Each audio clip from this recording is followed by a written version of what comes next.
Hello दोस्तों, मैं रिशु सिंह आप सभी का स्वागत करती हूँ अपने यूट्यूब चैनल पर। और आशा करती हूँ कि आप सब ठीक होंगे और पढ़ाई कर रहे होंगे। और आज का हमारा टॉपिक है आदिकाल पर महत्वपूर्ण प्रश्नोत्तरी। तो चलिए हम क्वेश्चन की शुरुआत करते हैं।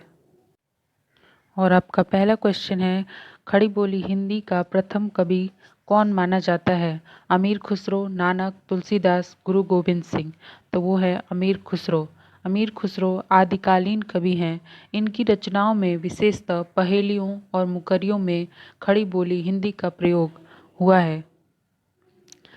अभ्रंश शब्द का प्रयोग सर्वप्रथम किसने किया? तो आपके ऑप्शन है भरत मुनि, पतंजलि, राजशेखर, भामा। तो वो हैं पतंजलि।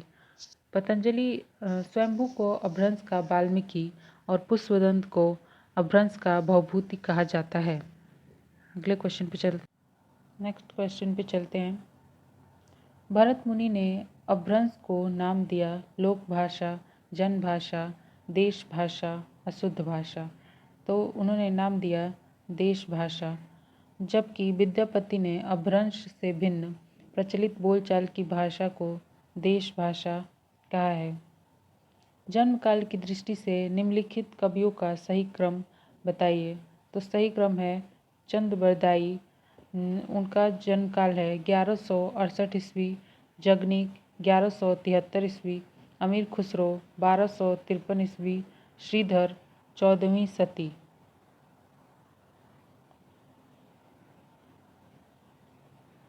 पृथ्वीराज रासो के रचयिता का नाम बताइए। वो है उनके ऑप्शन है चंद बरदाई, अमीर खुसरो, जगनीक, नरपति नाल। तो उसका सही ऑप्शन है चंद बरदाई। पृथ्वीराज रासो के रचयिता का नाम चंद बरदाई है। अमीर खुसरो ने मुकरियों, पहेलियों, खलिक बारी, दो सुखनों, गजल की रचना की है। जगनीक ने परमाल रासो, आल्हा खंड की रचना की, जबकि नरपति नाल ने बिसलदेव रासो की रचना की। इनमें से कौन सा ग्रंथ लौकिक चरित काव्य माना जाता है? तो वो है भविष्यत कहा। जबकि योग सार परमात्म प्रकाश के लेखक हैं जोइंदू और पाहुड़ दोहा के लेखक हैं राम सिंह। नाथ संप्रदाय के प्रवर्तक इनमें से कौन थे? तो नाथ संप्रदाय के प्रवर्तक गोरखनाथ थे। नाथ संप्रदाय के आराध्य शिव हैं। यह हठ योग की साधना पद्धति पर आधारित है। कुछ विद्वान नाथ संप्रदाय का संस्थापक मछंदर या मछेंद्र नाथ को मानते हैं। नाथ पंथ बौद्धों की ब्रजयान शाखा से निकला हुआ माना जाता है। नाथों की संख्या 9 मानी गई है। गोरख सिद्धांत संग्रह 9 नाथों के निम्नलिखित नाम गिनाए गए हैं। पहला है नागार्जुन, दूसरा जड़ भरत, हरिश्चंद्र, सत्यनाथ, भीमनाथ, गोरक्षनाथ, चरपट, जलंधर और मलयार्जुन। एक बार और पढ़ देती हूँ। नागार्जुन, जड़ भरत, हरिश्चंद्र, सत्यनाथ, भीमनाथ, गोरक्षनाथ, चरपट, जलंधर और मलयार्जुन। अगला क्वेश्चन है महापुराण के रचनाकार कौन है? वो हैं पुष्पदंत। महापुराण आदिकालीन ग्रंथ है और इसके रचनाकार हैं पुष्पदंत। इनकी अन्य रचनाएं हैं 63 महापुरुष गुणालंकार, राय कुमार चरियू, जसहर चरियू। 63 महापुरुष गुणालंकार को ही महापुराण कहा जाता है। पुष्पदंत को हिंदी का भवभूति कहा जाता है। शिव सिंह सेंगर ने पुष्पदंत को भाखा की जड़ कहा है तथा हिंदी का प्रथम कवि स्वीकार किया है। अगले क्वेश्चन पे चलते हैं।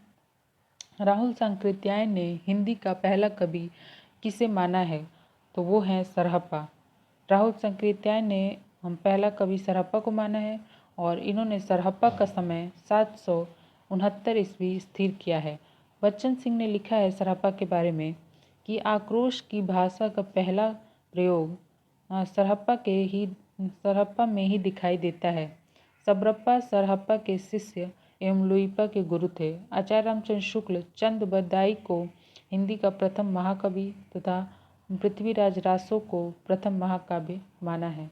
अगले क्वेश्चन पर चलते हैं। निम्नलिखित में से कौन सी श्रेणी कालक्रमानुसार सही है? तो वो है खुमान रासो, बिसलदेव रासो, पृथ्वीराज रासो और हमीर रासो। और खुमान रासो का समय है 9वीं सदी और इसके लेखक हैं दलपति विजय। ये सबसे पहले लिखी गई थी। उसके बाद लिखी गई थी विसलदेव रासो, जिसका समय है 1212 ईस्वी और इसके लेखक हैं नरपति नाल। और तीसरा है पृथ्वीराज रासो और इसका समय है 13वीं सदी और लेखक हैं चंद वरदाई। और हमीर रासो का समय नहीं दिया हुआ है और इसके लेखक हैं शांगधर। अगले क्वेश्चन पर चलते हैं। इन सिद्धों एवं नाथों में सबसे पुराने हैं वो हैं मच्छंदर नाथ। सरहप्पा, कणहप्पा, गोरखनाथ सबसे पुराने मच्छंदर नाथ हैं। सिद्धों से ही नाथ संप्रदाय की उत्पत्ति हुई थी, जिसके प्रणेता गोरखनाथ थे। सरहप्पा को हिंदी का प्रथम महाकवि माना गया है, जिनकी रचना दोहा कोश है। कणहप्पा सिद्धों में सबसे श्रेष्ठ विद्वान तथा सबसे बड़े कवि माने जाते हैं, किंतु इनका कोई ग्रंथ प्राप्त नहीं है। अगले क्वेश्चन पर चलते हैं। विसलदेव रासो की नायिका का नाम क्या है? तो उनकी नायिका का नाम है राजमती। विसलदेव रासो 1212 ईस्वी में इसकी रचना हुई। यह एक रासो साहित्य है जिसके रचनाकार नरपति नाल हैं। यह 4 खंडों का वीर रस तथा श्रृंगार रस प्रधान रचना है। हिंदी में सर्वप्रथम 12 मासा ऋतु का वर्णन तथा वीर काव्य परंपरा का प्रथम ग्रंथ विसलदेव रासो को ही माना जाता है। आदिकालीन रासो साहित्य की प्रमुख प्रवृत्तियों से संबंधित कौन सा कथन सही नहीं है? तो इस साहित्य में राष्ट्र प्रेम का सुंदर चित्रण किया गया है।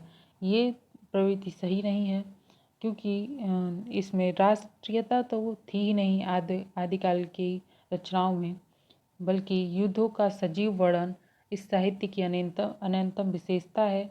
इसमें शौर्य और विलासिता का स्वाभाविक और जीवंत चित्रण हुआ है। श्रृंगार रस और वीर रस का एक साथ चित्रण इसकी महत्वपूर्ण विशेषता है। और चौथा इसकी विशेषता है अपने आश्रयदाता राजाओं तथा उनकी प्रेम कहानी की प्रशंसा करना। अगले क्वेश्चन पर चलते हैं। इनमें से कौन सा ग्रंथ लौकिक चरित्र का माना जाता है? वो है भविष्यत कहा। भविष्यत कहा के लेखक धनपाल हैं और योगसार प्रमात्र प्रकाश के लेखक जोइंदू हैं, जबकि पाहुड़ दोहा के लेखक मुनि राम सिंह हैं। अगले क्वेश्चन पर चलते हैं। विद्यापति इनमें से किस रचना के आधार पर मैथिल कोकिल कहलाए? तो वो है पदावली। पदावली की रचना विद्यापति ने मैथिली भाषा में की है और कीर्ति पताका एवं कीर्तिलता की रचना विद्यापति जी ने अवहट्ट भाषा में की है। विभिन्न विद्वानों ने विद्यापति को श्रृंगारी, भक्त एवं रहस्यवादी कवि माना है। तो श्रृंगारी कौन कौन मानता है? वो हैं हरप्रसाद शास्त्री, रामचंद्र शुक्ल, सुभद्रा झा, राम कुमार वर्मा, रामवृक्ष बेनीपुरी। और भक्त कौन कौन मानता है? बाबू ब्रजनंदन सहाय, श्याम सुंदर दास, हजारी प्रसाद द्विवेदी। और रहस्यवादी मानते हैं जॉर्ज ग्रेसन, नागेंद्रनाथ गुप्त और जनार्दन मिश्र। तो आज का ये वीडियो यहीं समाप्त होता है।